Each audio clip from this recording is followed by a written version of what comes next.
रंगल्या प्रेमाच्या भाळी प्रेमाच्या पंखांनी जाऊ चला प्रेमाने मिटती मनाची अंतरे प्रेमाला प्रेमाने पाहू चला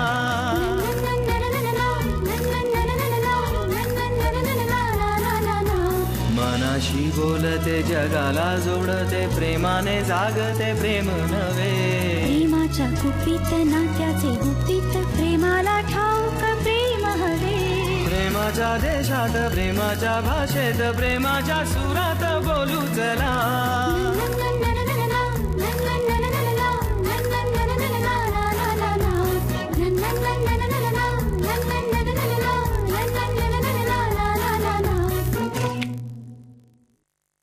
मोठे बाबा, आता मी स्वतःहून ईशाच्या लग्नात पुढाकार घेणार नाही.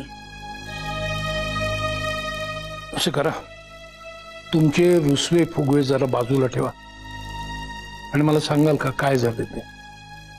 मी सांगते. म्हणजे आपल्याला जे कळलं होतं ना की ओमची फॅमिली काही खरी नाहीये, त्याच्या आई वडिलांचा डिवोर्स झालाय वगैरे, तर ते त्या आजींनी सांगितलं होतं ना. तर त्या आजींनी ना खोटं सांगितलं. म्हणजे खोटं नाही, ते आजारीच आहेत. त्यांना डिमेन्शिया झालाय, हॅल्युसिनेशन्स होतात, भास होतात त्यांना. त्यामुळे ईशा काय म्हणाली की त्या जे बोलतात ना त्यांच्याकडे लक्ष नाही द्यायचं. आणि माझं म्हणणं असं आहे की हिची पोरगी खोटं बोलते आणि ती झुलवते आपल्याला सगळ्यांना. ही भाषा आपल्या कुटुंबाची नाही. हिची पोरगी म्हणजे काय? अहो, मी 50 वेळा फोन केला त्या US च्या लोकांना ईशासाठी, आणि दरवेळेस काही ना काही कारणाने ठरलेला कार्यक्रम रद्द केला. अहो, काय इज्जत राहते त्यांच्यासमोर आपली? सतत आपल्या ईशाच्या कलानी घ्यायचं आणि तिचं नेमकं काय चाललंय याची आपल्याला कोणालाच कल्पना नाहीये. म्हणून ही भाषा वापरणं योग्य नाही. या भाषेत मला भांडणाची मुळं दिसत आहेत, ती आधी उखडून टाकली पाहिजे. आपल्याला प्रश्न सोडवायचा ना, मग माफी मागावं एकमेकीची. चल. सॉरी. तर मुद्दा काय? उमा, तुला वाटतं ईशा खोटं बोलते? अलका, तुला वाटतं ती खरं बोलते? हो. अलका, तू स्वतः प्रत्यक्ष जाऊन त्या लोकांची भेट घे, फोन करू नकोस. उमा, तिच्या बरोबर जा आणि तू पण खातरजमा करू. थेट अविश्वास दाखवू नकोस, ती तुझी पण मुलगी आहे.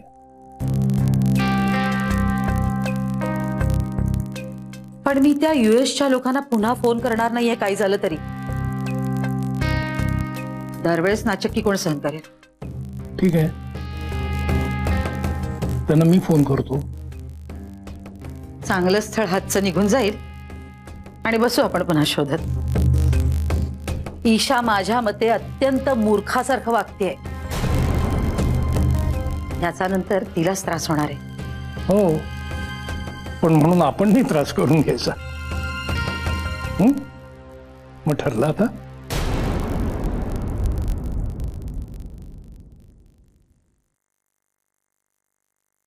हे शक्य नाहीये. का? ईशा माझ्या आईबाबांचा डिव्होर्स झाला आणि ते एकमेकांचं तोंडही पाहत नाहीत.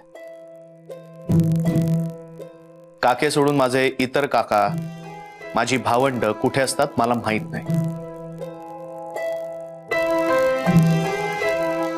तुला आठवतंय आपली पहिल्यांदा जेव्हा भेट झाली होती, काहीच दिवसात आपला वाढदिवस होता, तर मी जोरात तुला म्हटलं होतं आपलं सगळं सेम आहे ना. पण तुझा वाढदिवस तू भरल्या घरात साजरा केला होतास आणि माझा वाढदिवस मी एकट्याने.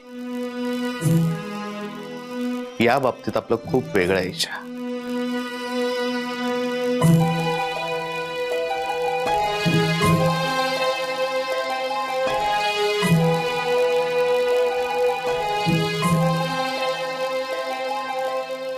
So sorry.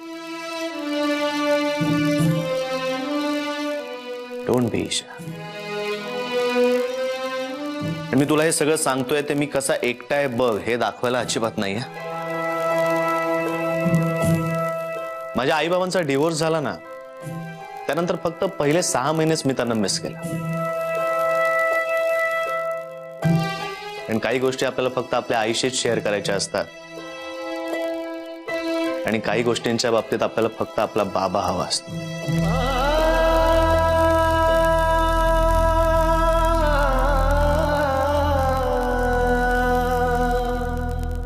बाबा परदेशात निघून गेला, आईने स्वतःला सावरला. पण माझा प्रॉब्लेम काय झाला माहितीये, मी ना आईमध्येच आई आणि बाबा या दोघांचाही प्रेम शोधायचा प्रयत्न करायला लागलो आणि मला ते मिळतच नव्हतं.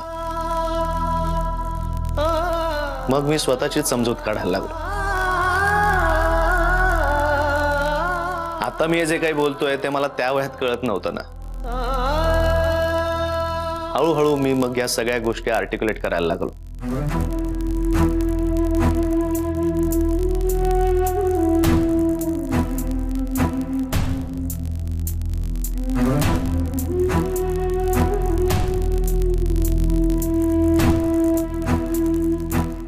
मी इथे कॉट खाली का झोपतोय तुला जाणून घ्यायचं होतं ना ईशा.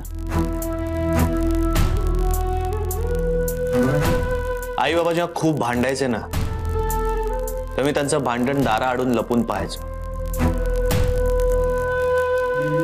खूप अस्वस्थ वाटायचं मला, खूप भीती वाटायची, खूप त्रास व्हायचा मला. रात्र रात्र झोप नाही लागायची. एके दिवशी मी या कॉट खाली झोपलो आणि मला गाढ झोप लागली. खूप सुरक्षित वाटलं मला. त्या दिवसापासून आई बाबा जेव्हा जेव्हा भांडले ना, तेव्हा मी या कॉट खाली जाऊन झोपायचो आणि मग मला ती सवयच लागली.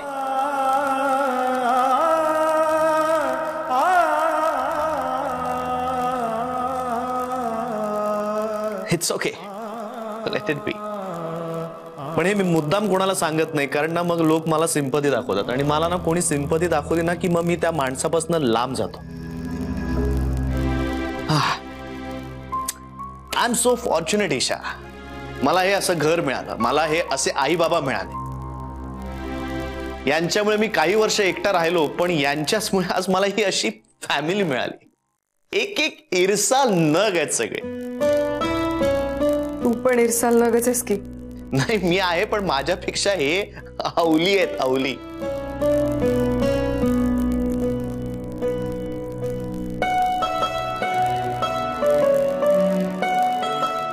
ईशा, मला माहित नाहीत हे कोण आहेत, हे कुठून आले, हे कसे राहायला लागले या घरात.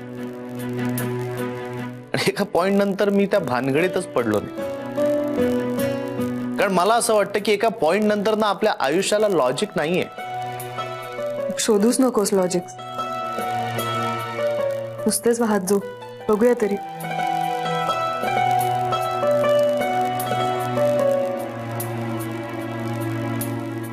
Isha, I'm so lucky to have you in my life. एवढं सेम आहे आपलं, नाही?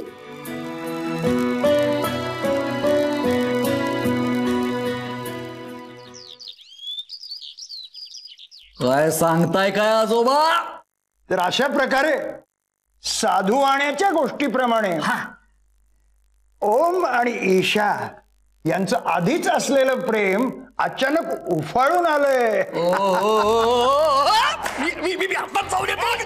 खाली बस, खाली बस, बस.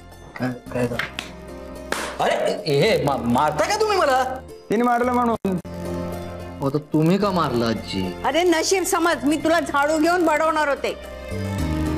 आणून देऊ? हा हो, काय काय आणून देऊ, काय आणून देऊ? का बसा तुम्ही. आजी, एखाद्या गुन्हेगाराला शिक्षा देण्यापूर्वी त्याची चूक काय आहे ते सांगा बघ. सांगते सांगते. अरे त्या ओमचं डोकं फिरलंय म्हणून तू डोकं फिरवून घर सोडून जायचं का?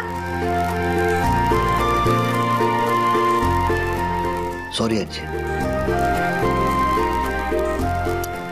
क्या ना अपना दिल का सेटिंग है वो. ओम्या ना ओम्या ओम्या आपल्या घराचा फ्यूज आहे, फ्यूज. पण फ्यूज जर उडाला तर सगळीकडे अंधार होणार नाही का? वाह, बहुत अच्छे, क्या बात है. तुझं नवीन स्क्रिप्ट तयार व्हायला आलेलं दिसतंय. येस माय डिअर कामताजोबा. माझा आणि प्रमिलाचा रोल फिक्स आहे ना? नक्की नक्की नक्की. कारण माझी गाण्याची वगैरे सगळी तयारी झालेली आहे. ओके, म्हणा मग, म्हणा म्हणा म्हणा. ये शौकिया ये बाकपन जो तुझ में है कहीं नहीं. वाह वाह वाह वाह वाह वाह, क्या बात है, क्या बात है. गाणं म्हणायचं असेल तर बाहेर. Out out. बाहेर काय, आता माझं वय झालं म्हणून, नाही तर तुझ्या बरोबर बाल डान्स सुद्धा केला असता. बॉल डान्स तो सुद्धा केला असता. आता उचलून खिडकीतून बाहेर फेकून दे ना. अरे काय काय काय, ओमे आला ओमे आला ओमे आला. बाजू बाजू बाजू बाजू बाजू बाजू बाजू. अरे अरे अरे अरे अरे काय. हा हा हा हा ओम्या, कहानी में पूरा ट्विस्ट लाया यार. बस बस बस बस बस.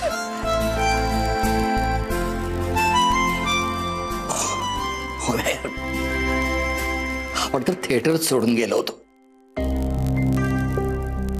सगळ्या होप सोडून दिल्या होत्या रे. लगे आपल्या आपल्या या हिरोचं आयुष्यात काही होणारच नाही. तू कमाल केलीस यार. आता दत्ताराम भाऊंना हा निरोप पोचवायला हवा. त्यांच्यासाठी 4 ठिकाणी निरोप ठेवतो. जयेश का नाही येत आज इथे? डोंट वरी धना, जयेश भाऊ पण लवकरच येणार.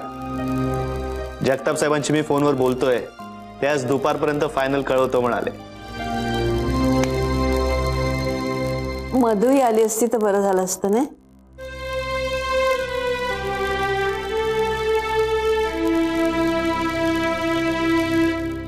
येईल.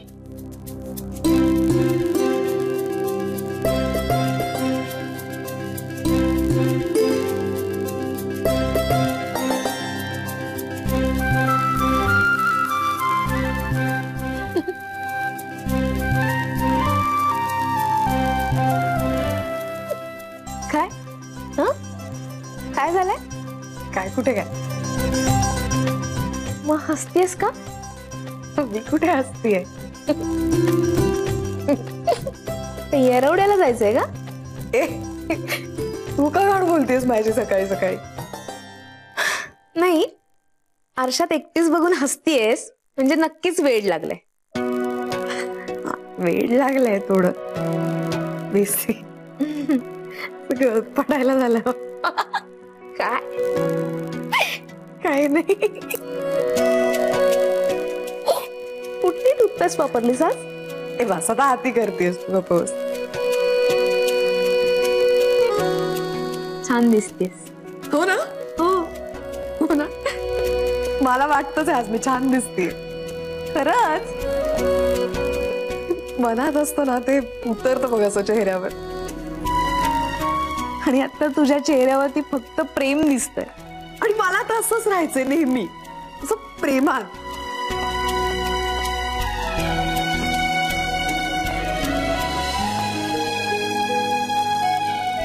कसे वागलो अशो आपण लोकांची. घाण वागलो. ती द्वेष केला कशासाठी? काय मिळालं आपल्याला? तुला माहिती मी आता आरशात का बघत होते? का? आमचं भांडण झालं होतं तेव्हा जेव्हा मी स्वतःला बघायचं ना आरशात, तेव्हा अशी चेहऱ्यावरची रेष आणि रेष असं भेगा पडल्यासारखं दिसायचं. माहिती चेहरा ताण सगळा घाणेरड. आता बघ. ईशा, मी ना सोनूला सांगून दत्ताराम काकांना घरात घ्यायला सांगणार आहे. खरंच? खरंच. ईशा, तुझं हे सगळं प्रकरण बघून ना मला असं वाटतं की आपण आपल्या भविष्यात घडणारे काही अनवॉन्टेड प्रसंग टाळू शकतो. म्हणजे आता सोनूचे बाबा आणि दत्ताराम काका यांच्यात नेमकं काय झालं ते मला माहिती नाही पण त्यांना आपण एकत्र आणू शकतो ना. तर त्यांना सांगायचं भेटा एकमेकांना, बोला काय हवं ते, एकमेकांच्या समोर या. म्हणजे एक गाव दोन तुकडे झाले ना तरी काही हरकत नाही, पण ते डोक्यात राहत नाही ना असं घोळत. असं मनातला राग आणि द्वेष सगळं निघून जात.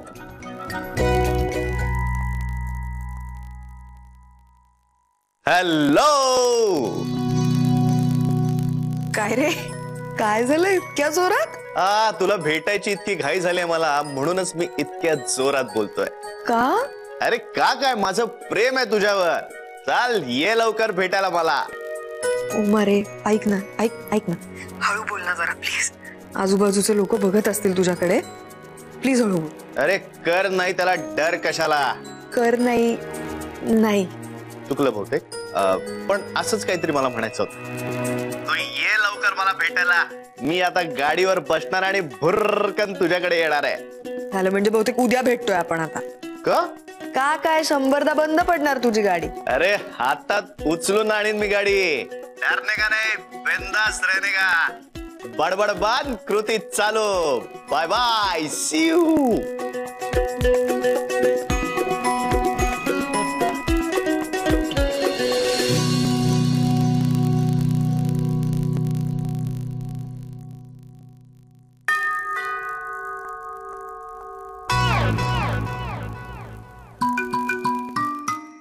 हाय, बरं झालं घरी आहेस ते.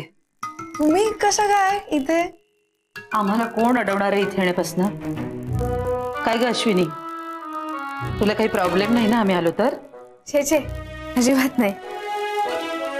नाही म्हणजे अचानक कसं आलात तुम्ही आज?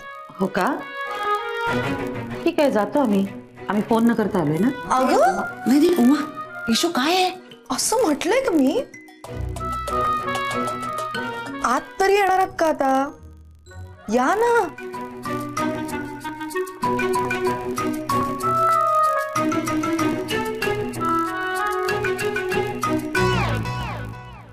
बसा ना, बसा. बसलं तर चालेल. काय बसा ना आता.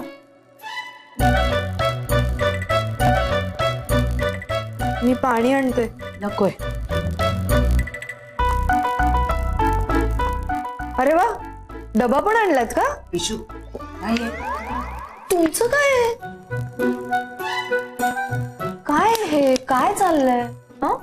काहीही चाललेलं नाहीये. हे बघ, आपण आता ओमच्या घरी जातोय. काय?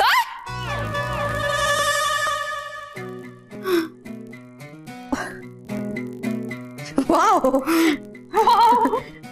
आता काही प्रॉब्लेम आहे? नाही नाही नाही, प्रॉब्लेम काहीच नाहीये. फक्त तो ऑफिसला जात असेल ना, आता निघतच असेल. हा ठीक आहे, त्याच्या घरच्यांना भेटू. नाही नाही नाही, मला यावंच लागेल तुमच्या सोबत. हो, आणि त्याच्या आधी फोन करायला लागेल ना सरांना.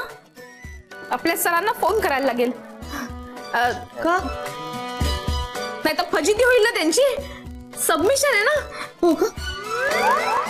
हो, सबमिशन आहे आज. हे कर, फोन कर आधी. फोन कर कर कर फोन.